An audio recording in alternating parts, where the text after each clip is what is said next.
साथियों नमस्कार, मैं हूं नीरज पटेल और आप देख रहे हैं नेशनल जनमत। प्रधानमंत्री नरेंद्र मोदी ने लाल किले की प्राचीर से 15 अगस्त के उपलक्ष्य में देशवासियों को संबोधित किया। अगर ये बात मैं आपको ना बताऊं और उस भाषण का पूरा ऑडियो आपको सुनवाऊं तो आप अंतर नहीं कर सकते कि यह भाषण लाल किले की प्राचीर से स्वतंत्रता दिवस के उपलक्ष्य में दिया गया है या किसी चुनावी रैली में। प्रधानमंत्री नरेंद्र मोदी ने लाल किले की प्राचीर से वही सब कुछ कहा वो चुनावी मंच पे जो कहते हैं।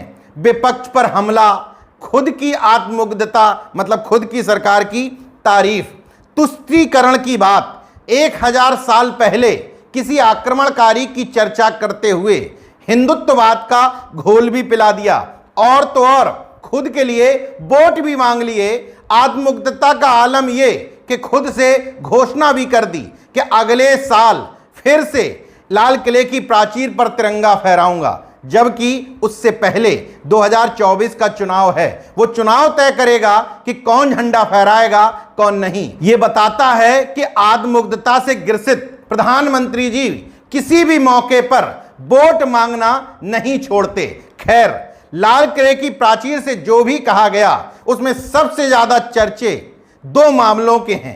एक इस वीडियो के जिसमें गृह मंत्री अमित शाह, जो प्रधानमंत्री मोदी जी के खास सिपहसालार माने जाते हैं, सीजेआई जस्टिस डीवाई चंद्रचूड़ को देखते ही अपनी कुर्सी से खड़े हो गए, अपना स्थान छोड़ दिया, आगे बढ़ गए, नमस्कार की मुद्रा में आ गए, कुर्सी भी ऑफर कर दी। अमूमन मोदी और शाह की जोड़ी इस तरह का अभिवादन करते और वो भी सीजीआई का पिछले 5-6 सीजीआई में तो नहीं दिखते। इसका मतलब जस्टिस चंद्रचूड़ में कुछ खास जरूर होगा, इस पर चर्चा करेंगे। लेकिन दूसरी खबर जो सुर्खियों में है, प्रधानमंत्री नरेंद्र मोदी ने अपने भाषण में ऐसे समय में सुप्रीम कोर्ट और चीफ जस्टिस की तारीफ में पुल बांधे जिस समय दोनों के बीच में शीत युद्ध की चर्चा चल रही हो। ये दोनों प्रकरण बताते हैं जिसको धमकी से या लालच से मैनेज नहीं कर सकते, उसको प्यार से या हाथ जोड़ करके मैनेज करना पड़ता है। जस्टिस चंद्रचूड़ जब से देश के सीजीआई बने हैं तब से शीत युद्ध कहना गलत होगा, वो अपनी जिम्मेदारी ठीक से निभा रहे हैं। चीफ जस्टिस ऑफ इंडिया की जिम्मेदारी सरकार की हाँ में हाँ मिलाना या सरकार के आगे नतमस्तक होना नहीं होता है। संविधान और कानून के बड़े रक्षक के तौर पर जिम्मेदारी होती है कि संवैधानिक संस्थाओं को बचा करके रखा जाए। जस्टिस चंद्रचूड़ एक मौके पर नहीं, चाहे वो राहुल गांधी की सदस्यता बहाली का मौका हो, ईडी डायरेक्टर या सीबीआई डायरेक्टर की नियुक्ति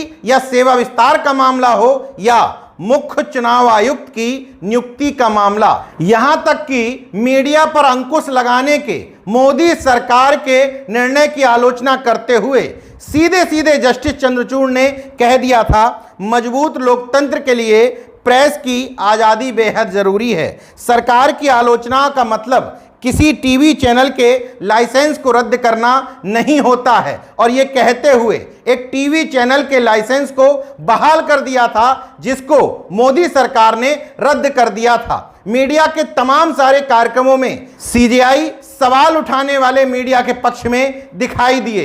इस तरह के तमाम सारे मामलों में सुप्रीम कोर्ट और सीजीआई अपने पद का दायित्व निभाते हुए दिखाई दिए। शायद यही वजह है कि कोलोजियम सिस्टम भाई भतीजावाद के आरोप लगने के बावजूद जस्टिस चंद्रचूड़ की तारीफ में कसीदे भी गढ़े जाते हैं, क्योंकि उनके पूर्ववर्ती 5 चीफ जस्टिस से तुलना करें तो मोदी सरकार को पहली बार ताकतवर चीफ जस्टिस मिला है। इसलिए उनकी तुलना मुख्य चुनाव आयुक्त टीएन शेषन से की जाने लगी है। टीएन शेषन की आज भी चर्चा होती है तो कहा जाता है कि मुख्य चुनाव आयुक्त अगर टीएन शेषन जैसा हो जाए तो देश में चुनाव निष्पक्ष और पारदर्शी हो सकते हैं। वो सीधे सीधे प्रधानमंत्री को भी कटघरे में खड़ा कर देते थे अगर उनको लगता था कि चुनावी नियमों का उल्लंघन हुआ है। इसलिए जस्टिस चंद्रचूड़ की तुलना टीएन शेषन से की जाने लगी है। उसके पीछे तमाम वजह भी हैं।